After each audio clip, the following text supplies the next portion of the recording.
이번 시간에는 리더십에 대해서 함께 공부하겠습니다. 첫 번째 주제로 조직 관리의 리더십에 대해서 강의하겠고요. 강의의 김성철 교수입니다. 먼저 리더십의 개념을 살펴보겠는데요. 리더십의 정의는 사실 매우 다양하게 나타납니다.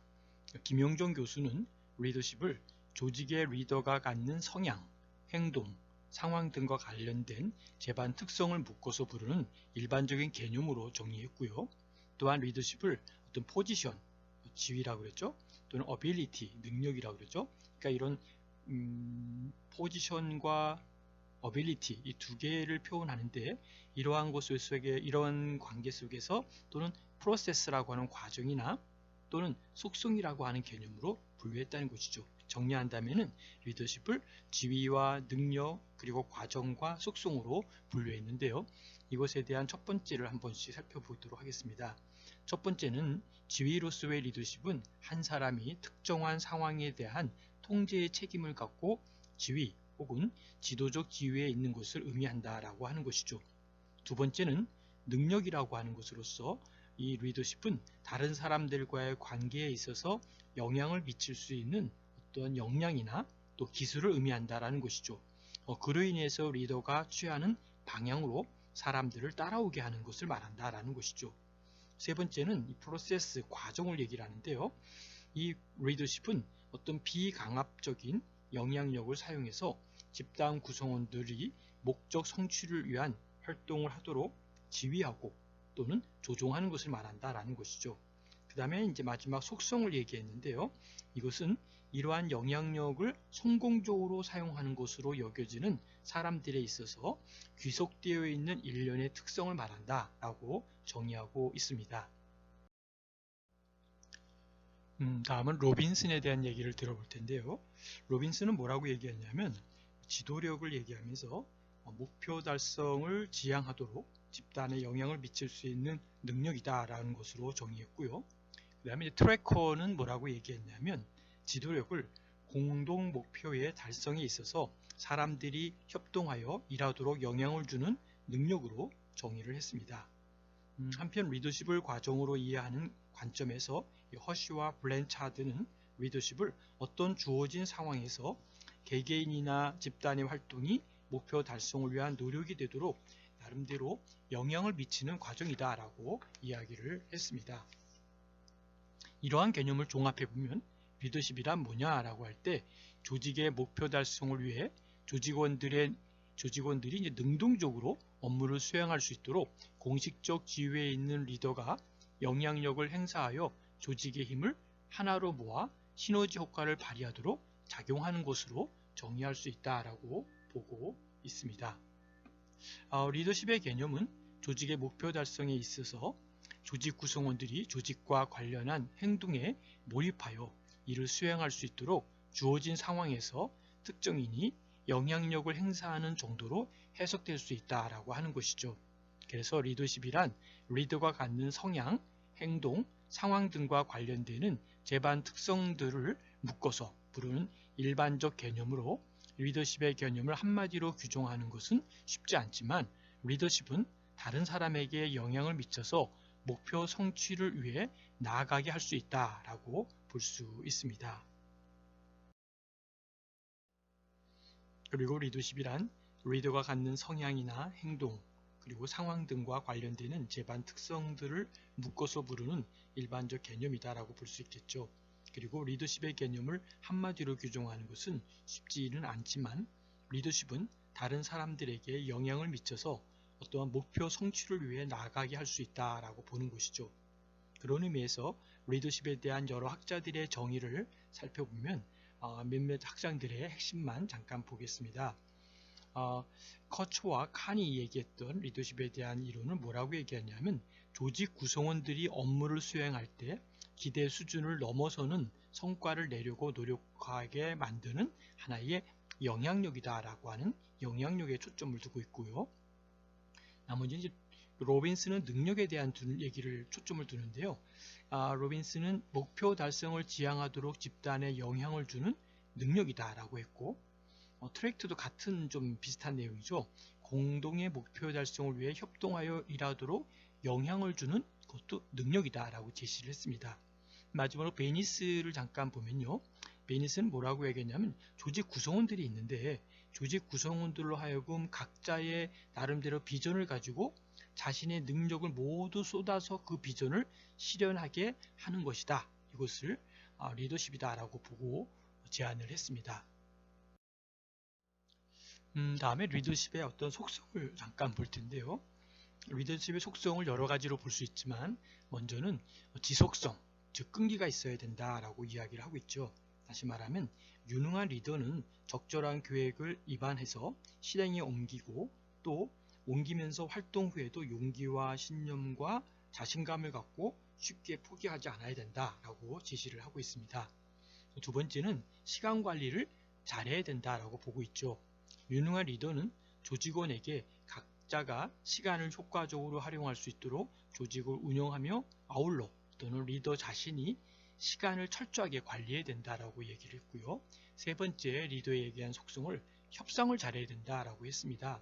그래서 유능한 리더는 자신이 모든 해결책을 갖고 있지 않는 것을 인정해야 되고 또한 적절한 대안이 있더라도 조직원의 의견을 청취하고 자신의 생각이 최선이 아닐 수 있다는 점을 고려해서 기관 목표에 기여하도록 조직원과 원만한 관계를 유지해야 된다라고 하는 것이죠.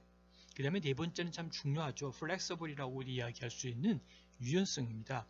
유연성을 가져야 되는데 유능한 리더는 조직원에게 기관의 목표나 또는 정책 범위 내에서 가능한 많은 자율성을 허용해야 된다라고 하는 것이죠.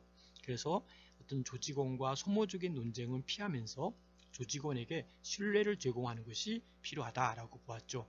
마지막으로 이제 좀 크리에이티브라고 하죠. 창의성을 발휘해야 된다라는 것인데요. 유능한 리더는 본인뿐만 아니라 조직원 개인과 집단에게 이 창의성을 발휘할 수 있는 시간과 기회를 부여해야 된다라는 것이죠. 그렇게 해서 새로운 서비스의 향상 기법을 창출하도록 해야 되는 것이 필요하다라고 보았습니다. 다음은 이제 리더십의 이론을 살펴볼 텐데요. 먼저 특성 이론과 자질 이론을 잠깐 보도록 하겠습니다. 특성 이론 하면 뭐 여러 가지 말로 말할 수 있겠지만 특성 이론이라는 것은 나름대로 리더십을 설명해 주는 가장 오래된 이론이 뭐냐라고 하면 특성 이론으로 볼 수 있죠. 그것은 1930년대부터 또는 50년대에 주로 등장했는데요. 리더의 개인의 어떤 그 특성, 어떤 퍼스널리티라고 그러죠. 이 특성을 강조하는 이론이라는 것이죠. 그래서 특성 이론은 리더 개인의 성격적 특성을 강조하는 입장으로 자질 이론 또는 어떤 성향 이론이라고도 불리우게 된다는 것이죠. 그래서 이 이론은 리더가 어떤 특정한 자질을 갖추고 있으면 자신이 처해 있는 상황이나 또 환경이 변하더라도 언제나 효과적인 리더가 될 수 있다라고 주장하는 것이 바로 특성 이론이다라고 볼 수 있습니다. 모든 사람이 리더의 우수한 자질을 갖고 있지 않기 때문에 그러한 특성을 가지고 있는 사람만이 리더가 될 수 있다라고 보는 것이죠. 그래서 특성 이론에 따르면 리더십은 리더의 말솜씨 또는 판단력과 관련이 있고 리더에게서 풍기는 어떠한 그 카리스마라 그러죠. 이 카리스마 등이 지도력에 결정짓는 특성을 가지고 있다라는 것이죠. 그 특성 이론의 대표적인 학자 한 사람을 본다면 스토그들이라 그러죠. 발음이 조금 어려운데요. 스토그들이 얘기하는 것인데 바로 1974년도에 리더의 특성을 6가지로 정리를 했습니다. 하나는 육체적 특성, 두 번째는 사회적 특성, 사회적 특성보다는 이제 사회적인 어떤 그 나름대로 배경이라는 것이죠. 환경이라고도 볼 수 있지만 좀 작게는 배경이다라는 것이고, 세 번째는 지능, 네 번째는 어떤 성격, 다섯 번째는 어떠한 사회성, 어떤 소셜, 어떤 그 어티튜드라고 그러죠. 사회적인 태도, 사회성을 얘기하고요. 여섯 번째는 이제 과업의 태도다라고 규정을 했습니다. 리더십의 이론 중에 특별히 이제 특성 이론과 자질 이론을 보고 있는데요. 여기에서 이제 이 특성 이론의 초기를 잠깐 살펴보면 초기에는 나름대로 누구나 일정한 특성을 가지고 있으며 어떤 상황 속에서 리더십을 발휘할 수 있다고 주장이 되었죠. 그러나 후에 이와 같은 어떤 자질이 고정된 것이 아니라 사람마다 처해 있는 어떤 환경과 상황에 따라 변하는 것으로 수정되었다라는 것이죠. 예를 든다면 담당 사회복지사가 과장이나 부장이나 관장으로 승진할수록 어떤 기술적이고 실천적인 지식보다는 조직 경영의 혁신성, 그리고 상황에 대한 판단성과 의사결정은 어떤 결정하는 힘이죠. 의사결정력, 그리고 대외 관계성 등 여러 가지 조직력 등이 더욱 요구된다라고 보는 것이죠. 그리고 특성 이론의 어떤 한계를 잠깐 살펴본다면, 한계는 특성의 범위가 나름대로 광범위하다는 것이죠. 여러 가지 광범위하기 때문에 성공적인 리더의 자질을 어떤 명확하게 제시할 수 없는 것이 하나의 한계의 상황이죠. 그리고 그것만이 아니라 성공하지 못한 리더와 성공한 리더를 구분해주는 어떤 분명한 이 자질이 무엇인지를 정확히 제시할 수 없는 것이 한계라는 것이죠. 더 나아가서는 상황에 따라 요구되는 리더의 특성이 나름대로 다를 수 있다는 점과 리더가 하위자의 행동에 영향을 미칠 수 있는 행동 유형을 알려주지 못했다는 점에 대한 비판을 받게 된다는 것이죠. 다음은 이제 행동이론, 특별히 이제 행위이론이라고도 같이 연결할 수 있죠. 이 행동이론을 잠깐 살펴보도록 할 텐데요. 행동이라는 것은 뭘까요? 다시 말하면 특성이론의 어떤 특성적인 이론을 한계를 극복하기 위해서 1950년대 행동과학자들이라고 그러죠. 행동과학자들에 의해서 제시된 이론이 바로 이런 행동이론인데요. 행동과학자들은 리더의 행동과 그리고 행태를 연구해서 비슷한 성향을 띤 행동들을 몇 개의 리더십 유형으로 분류하고 또 어떤 유형이 리더십의 효과성을 높일 수 있는가에 초점을 둔 것을 볼 수 있습니다. 행동 이론을 예를 든다면 바로 리더십의 중요한 측면이 바로 리더의 특성이 아니라 다양한 상황에서 리더가 행동하는 것이고, 성공적인 리더는 그들의 특별한 리더십 행동 유형에 의해서 나름대로 성공하지 못한 리더와 구별된다라고 하는 것을 제시하고 있습니다.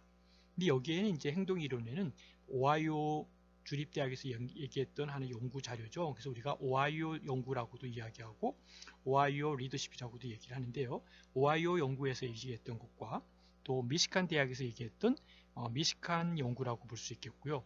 그 다음에 이제 관리 격자 이론이라고 하는 이론으로 나누어져 있습니다. 그래서 먼저 우리가 오하이오 연구를 잠깐 얘기를 할 텐데요. 오하이오 주립대학에서는 어떤 연구를 했냐면요.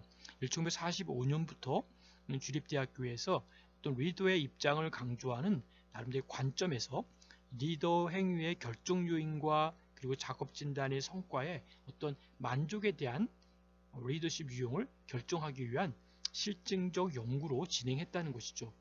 그 방법은 나름대로 리더 행동 기술의 설문지를 볼 수 있는데요. 그걸 우리가 LBDQ라고도 이 얘기를 하고 있습니다. 이것이 바로 이제 리더 행동 기술 설문지 약자인데요. 이 리더 행동 기술 설문지를 통해서 볼 때 정보를 수집하거나 또는 분석해서 리더의 행동을 어떤 뭐랄까 그 구조주도 행동이랄까요? 구조주도 행동과 또 배려 행동 두 가지로 나누었다는 것이죠. 그래서 구조주도 행동이 뭐고 배려 행동인지 뭔지를 잠깐 살펴보면요. 구조주도 행동이란 뭐냐면 리더가 조직의 목표 달성을 위해서 조직화하고 또 과업을 정의하고 또 조직원에게 업무를 할당하고 더 나아가서 의사 전달의 통로를 확립해서 업무 성과를 평가하는 그러한 행동이 바로 얘기하고 있는 구조주도 행동이라는 것이죠. 그래서 이 구조주도 행동을 다른 어떤 유형으로 보냐면요. 과업 지향적인 리더십 유형이다. 조금 더 의미가 좀 와닿죠. 과업을 지향하는. 항상 이 목표를 이야기한 것을 이루어야 되는 그러한 좀 어떤 강력한 리더십을 갖고 있는 사람들을 가리켜서 우리는 과업 지향적 리더십이다라고 얘기하는데 그거를 우리는 구조 주도 행동이다라고 본 것이죠. 두 번째 보았던 우리 배려 행동은 뭐냐면요. 조직원에 대한 관계지향적인 걸 관계지향이라는 거죠. 리더와 조직원끼리의 관계지향적이고 또 조금 더 부드러운 것은 인간 중심적인 관심과 우호 그리고 신뢰해주고 지지해주는 이런 부분들을 이야기하는 것이죠. 그래서 조직원의 복지를 위한 부분에 관심을 나타내는 행동을 바로 이런 배려 행동이다라고 볼 수 있습니다. 자, 조금 더 우리가 이제 아까 좀 전에 이야기 드렸던 그 유니버시티 오브 미시간에서 얘기했던 연구를 한번 볼 텐데요. 미시간 유니버시티에서 얘기했던 것을 보면요. 오하이오 연구와 좀 비슷한 시기에 이루어지긴 했습니다. 근데 그 연구의 목적이 오하이오 연구와 마찬가지로 어떤 유형의 리더 행동이 업무 집단의 성과와 또 조직원이라고 하죠. 구성원들, 조직원의 만족을 가져오는가라고 하는데 어떻게 하면 좀 그들이 만족을 갖고 오는가라고 하는 것을 발견하는 데 있었다는 것이죠. 그래서 연구 결과를 보면 어떤 직무 중심적인 리더십 유형과 조직원에 대한 어떤 그러니까 리더가 중심이 되는 유형, 또 두 번째는 조직원 중심의 리더십 유형으로 이렇게 나눴다는 것이죠. 그러면 이 직무 중심적인 직무를 중심으로 하는 리더는 어떤 것이냐라고 하면 직무 중심적 리더십은 세밀한 감독과 합법적이고 강제적인 권력을 활용해 가지고 업무의 계획표를 따라서 나름대로 그것을 실천하고 또 그 성과를 평가하는 데 중점을 둔 유형이라는 것이죠. 업무 계획표를 만들어 놓고 얼마만큼 진행했느냐 그 성과에 대한 평가하고 여기에 초점을 두는 유형이고요. 두 번째 이제 조직원 중심적 리더십은 뭐냐라고 할 때 이것은 인간 지향적이고 인간을 지향하는 인간 지향적이고 권한과 책임의 위임과 조직원의 복지와 요구 그리고 승진과 개인적인 성장에 관심을 둔다라고 하는 것이죠.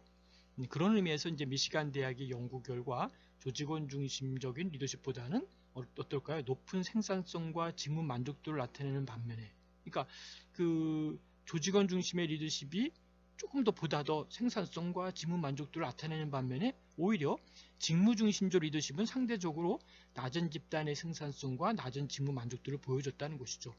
그러나 미시간 대학의 연구는 상황에 따라서 리더십의 유형이 변한다고 한다는 점과 집단의 결집력이나 개인적인 특성 또는 직무의 특성 같은 상황적 요소가 고려하지 않고 있다는 한계점에 비판을 받고 있다는 것이죠. 그리고 이제 관리 격자 이론이라고 하는 것은 이제 블레이크와 머튼에 의해서 개발된 건데요. 리더십 유형에 관한 2차원의 표를 만든다는 것이죠.